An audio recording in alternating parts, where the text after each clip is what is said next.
We begin in Copenhagen, where climate talks are going down to the wire. U.S. President Barack Obama joined world leaders at the final day of the conference. Negotiators are struggling to hammer out an agreement cutting greenhouse gas emissions, which many scientists blame for global warming.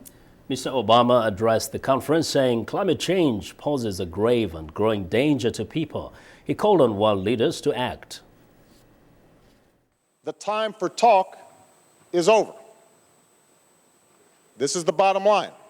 We can embrace this accord, take a substantial step forward, continue to refine it, and build upon its foundation.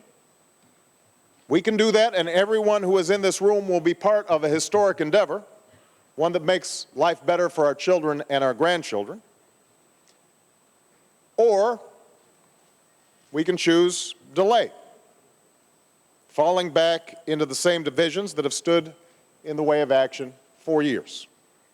And we will be back having the same stale arguments month after month, year after year, perhaps decade after decade, all while the danger of climate change grows until it is irreversible.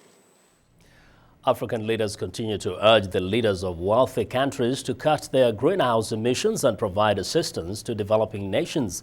Kenyan President Mwai Kibaki says his country needs help to effectively address climate change.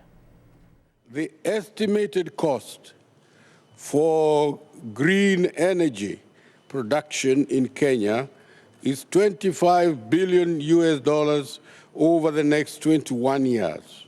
This will require a transfer of technologies, financing, and capacity building.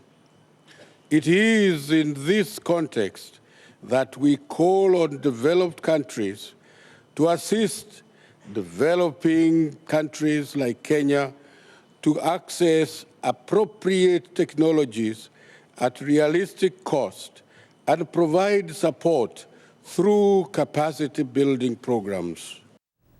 The Prime Minister of Namibia, Nahas, echoes Mr. Kibaki's comments and calls on industrialized countries to address the root causes of climate change and not just the symptoms. Namibia strongly urges the developed countries' parties to take concrete action now to meet their commitments under the Convention and the Kyoto Protocol, to reduce greenhouse emissions and to provide financial support and transfer technology to developed countries. That was Namibian Prime Minister Nahas. Again, be sure to check voaafrica.com for all of the latest news on the climate change negotiations in Copenhagen.